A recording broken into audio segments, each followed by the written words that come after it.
Welcome. I'm Tech Sergeant Evans, your narrator for today's ceremony. Please stand for the arrival of the official party and the playing of the national anthem. Room, attention, hut!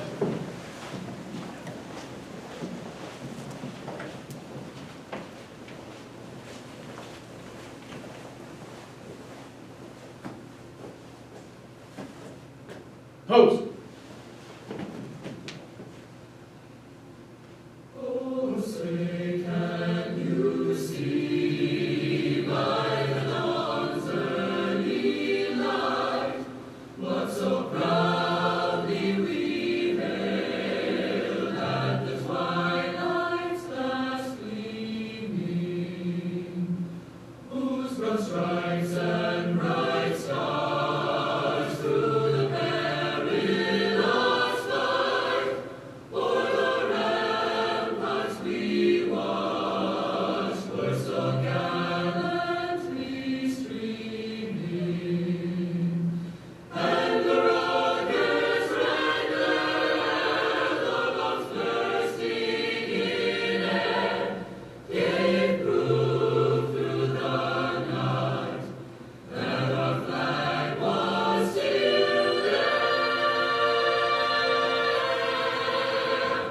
Oh, sailors, that star-spangled banner yet wave, o'er the land of the free and the home of the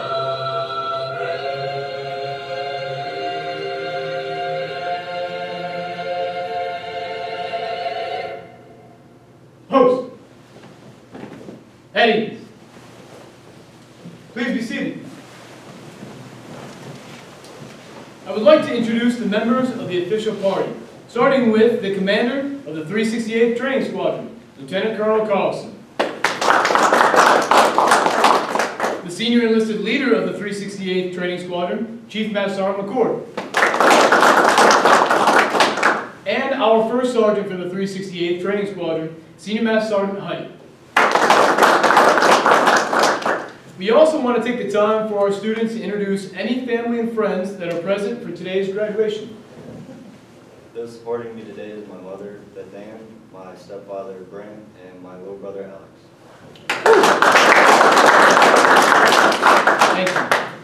I personally want to welcome and thank you all for supporting these airmen as they enter the next challenging phase in their careers. Please feel free to come forward at any time to take photos during today's ceremony. From the staff of the Pavements and Equipment Schoolhouse, we want to be the first to commend these Dirt Boys on achieving their goal and arriving at this momentous occasion. The Pavements and Equipment Apprentice course is 61 academic days and is divided into 3 different courses. The initial course is 35 days where the students train on water trucks, dump trucks, front-end loaders, fencing, material handling, compact track loaders, backhoes, excavators, and bulldozers. The second course is the inter-service course with 5 days of training in greater operations.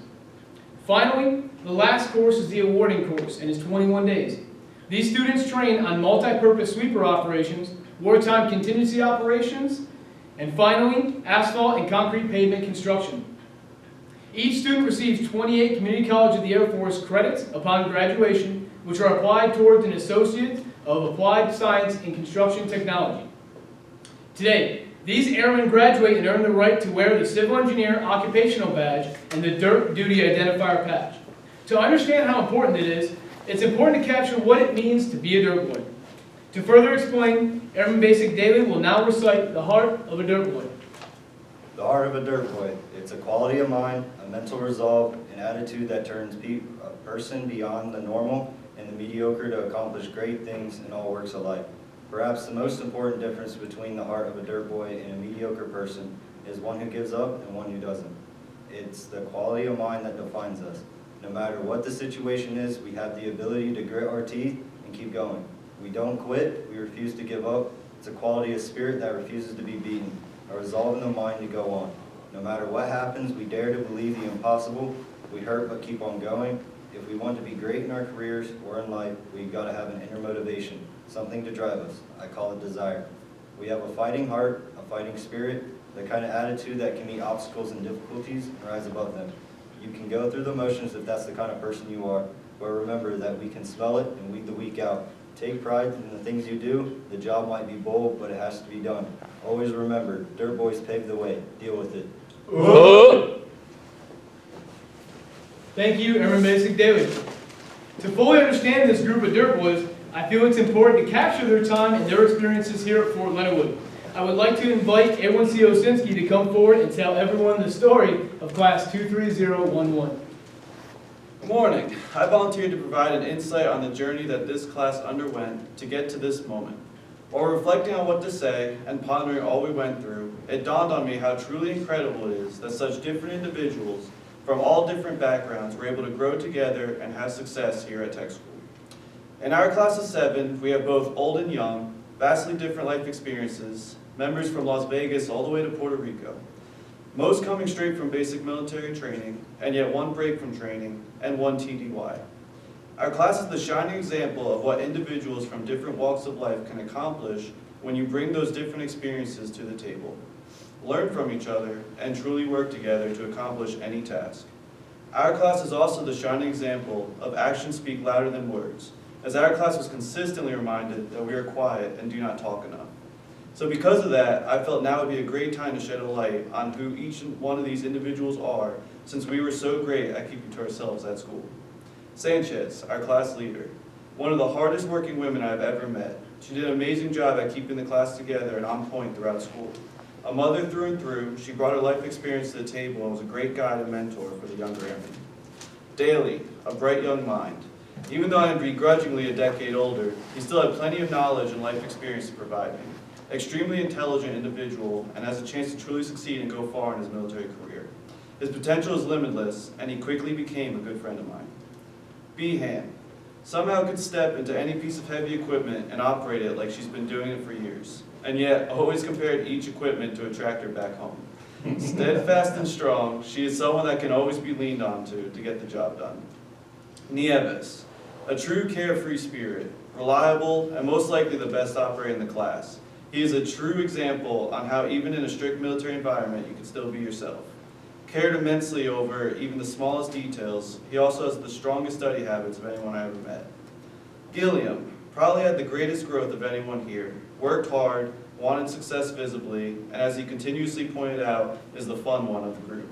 His personality, charm, wit, and humor helped all of us get through each day. A truly contagious personality that helped keep spirits up. And Smiley, our TDY. His experience operating was a great help to all of us, as he was someone I know we all went to pick his brain. And as time went on, we realized he has one of the funniest senses of humor. Another just all-around mentor and morale booster for the whole class. Truly reliable and hardworking, and always wrote probably too many notes. When we started tech school together, we were a bunch of individuals. In the first few classes, we were trying to get to know each other. And before long, a family started to grow. The journey had plenty of waves, each of us struggling at some point on a piece of equipment or a concept from the study guide, but we were able to carry each other through each obstacle. Sure, we did not say much during class. We quietly worked together on objectives. We spotted each other without really opening our mouths. From the outside, it may have looked like timidness or shyness, but truly as a group of individuals who over time became a family that had comfort in each other and knew how to work with each other. The airmen graduating today are people who will succeed, and who will let their actions do the talking for them. A remarkable group of people who I was lucky and privileged enough to walk this journey with. Continue to work hard, aim high, follow the Air Force core values, and I know each and every one of you will have an amazing career.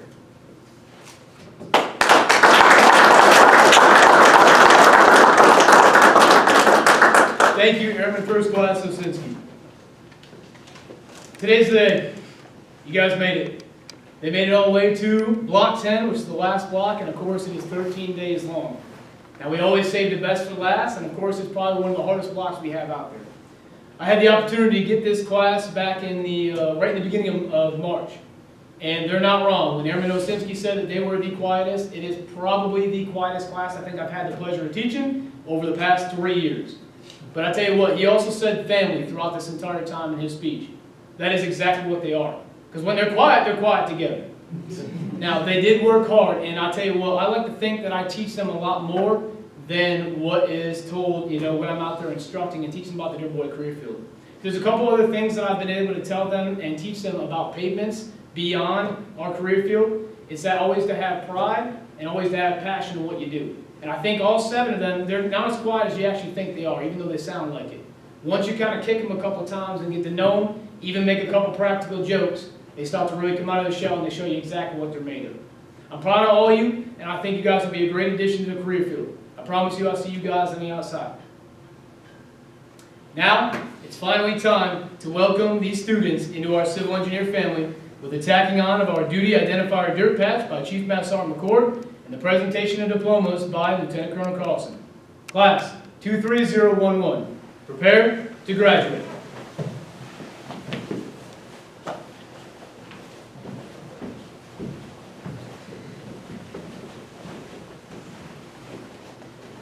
Going to the Triple Nickel Red Horse Squadron at Nellis Air Force Base, Nevada, Airman First Class, Lisa Ayala Sanchez.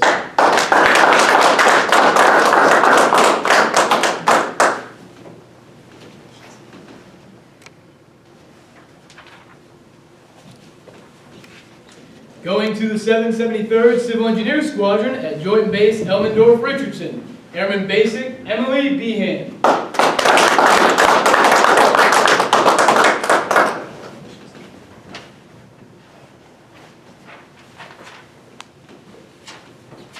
Going to the 56th Civil Engineer Squadron, Luke Air Force Base, Airman Basic Joseph Daly.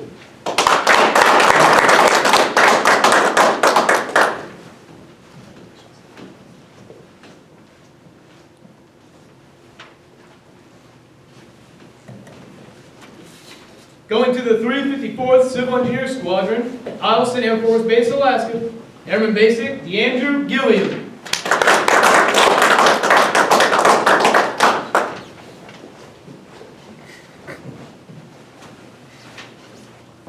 Going to the 156th Civil Engineer Squadron, Muniz Air National Guard Base, Puerto Rico, Airman First Class Jorge Nieves.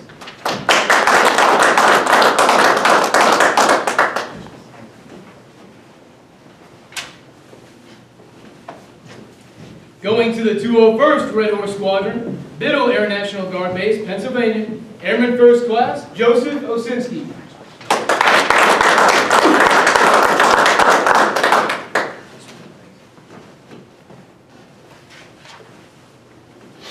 And going to the 911th Civil Engineer Squadron in Pittsburgh, Pennsylvania, Senior Airman Jeremiah Smiley.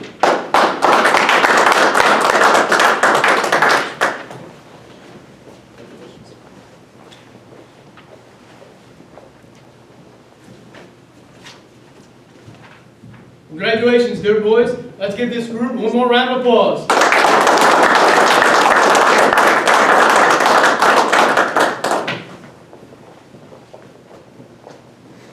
Please be seated. The award selection criteria apply to the whole person concept, giving the flexibility to weigh performance and academic achievement against other qualities.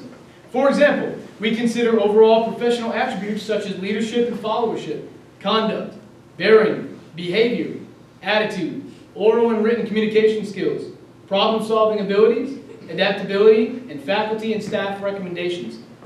We would like to recognize those students who have excelled throughout the course and have earned the Academic Achievement Award. To qualify for this award, the student must maintain a 90%, have no academic failures, and have no disciplinary problems. The Academic Achievement Award goes to Airman Basic Daly with a 93%.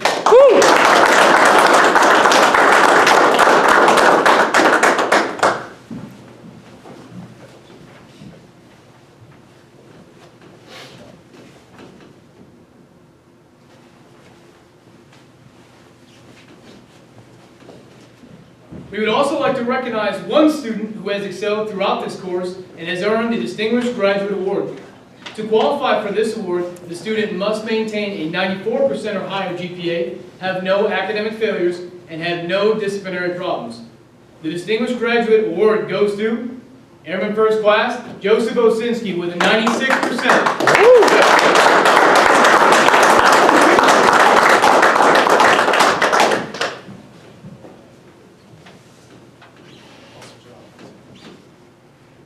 let Sandy use for just a second. All right, so on the occasion of one of our airmen getting distinguished graduate, I like to reward them, or recognize them with my commander's coin. We don't normally have a DG. Not every class, not every graduating class has a DG. Not even every class has a academic achievement award.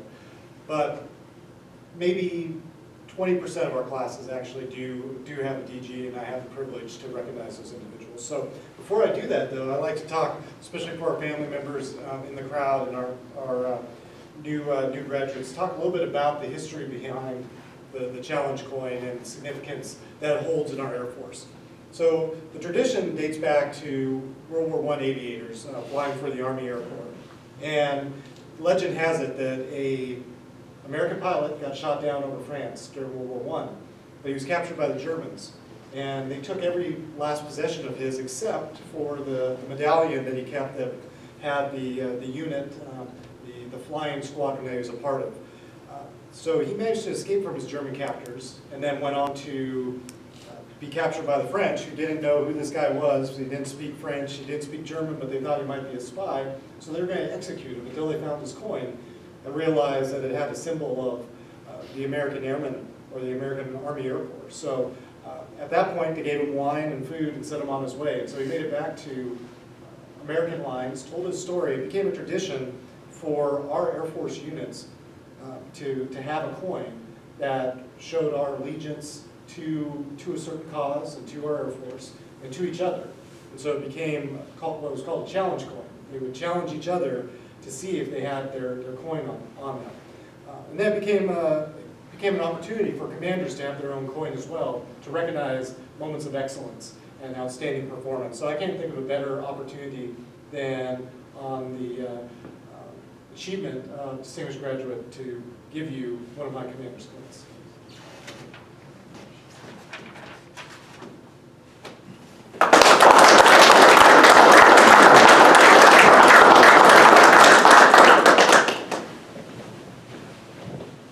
Congratulations once again to both of our award winners. Next, we would like to recognize the following individuals who have earned the right to wear the next rank. When I call your name, please stand to be recognized. Being promoted to the rank of Airman First Class, Airman Basic, Daly. Airman Basic, Gilliam. And being promoted to the rank of Senior Airman, Airman First Class, Ayla Sanchez. Congratulations, please be seated. At this time, Master Sergeant Weir would like to say a few words and recognize one of our airmen in this class.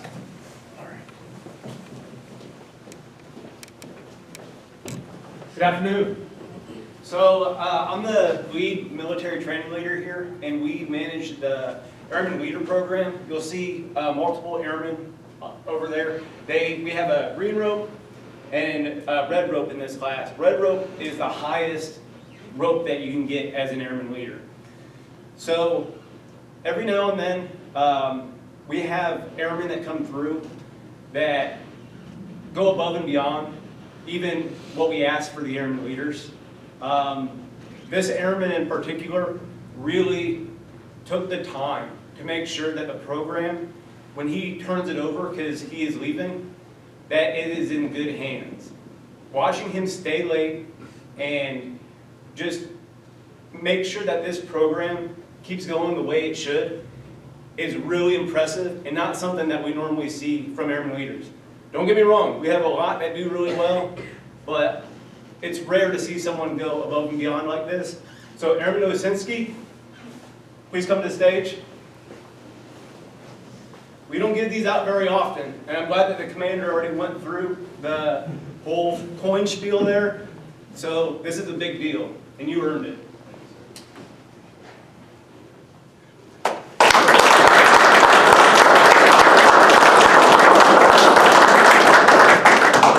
Thank you.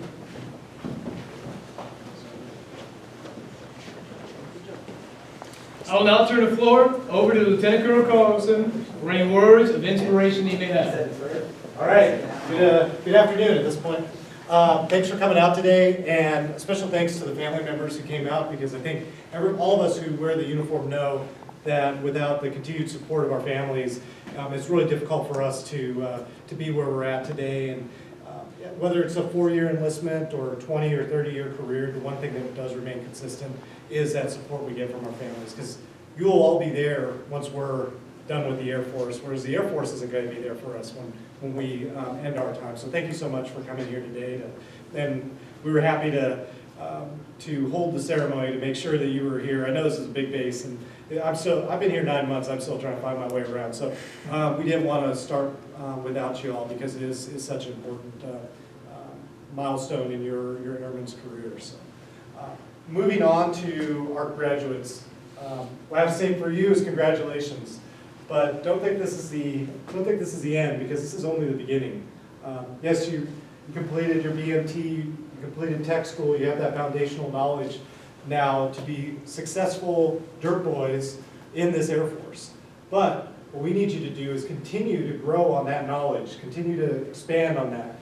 You'll have the opportunity to work your career development courses, get your CCAF, a bachelor's degree, a master's degree, and we've even had airmen who are pursuing their doctorate degrees. So I would say to you, take every opportunity to expand your knowledge, because what we need you to do is we need you to be better than your counterparts in China, your counterparts in Russia, Iran, and North Korea.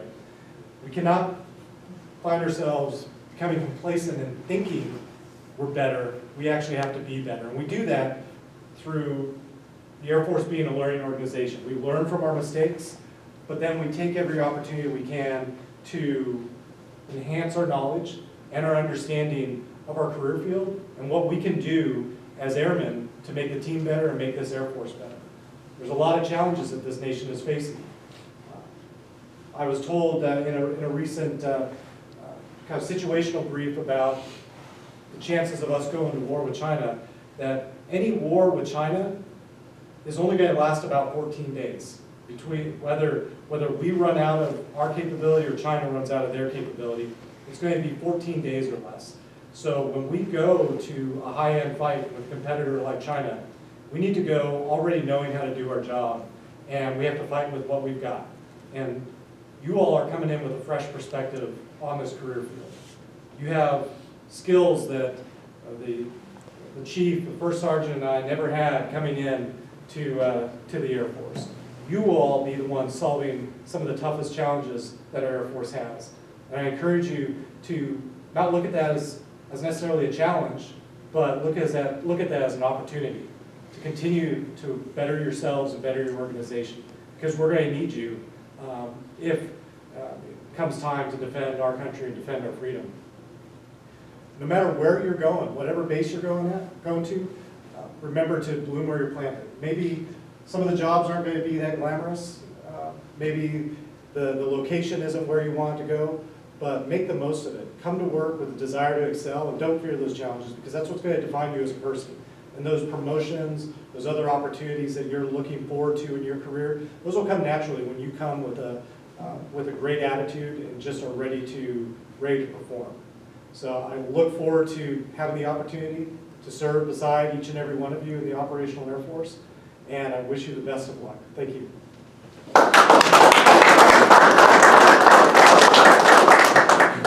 Thank you, sir. Ladies and gentlemen, please stand and join the class in the Airman's Creed and the Air Force Song. Room, attention, hut! I am American Airman. I am a warrior. I have answered my nation's call. I am an American airman. My mission is to fly, fight, and win. I am faithful to a proud heritage, a tradition of honor, and a legacy of valor. I am an American airman, guardian of freedom and justice, my nation's sword and shield, its sentry and avenger. I defend my country with my life. I am an American airman, wingman, leader, warrior. I will never leave an airman behind. I will never falter, and I will not fail.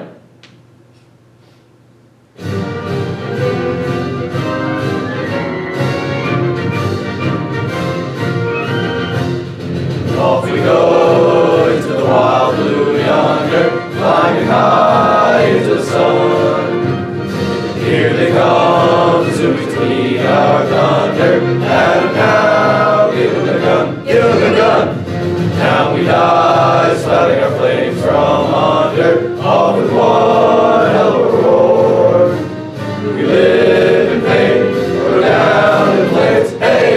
service out in the U.S. Air Force.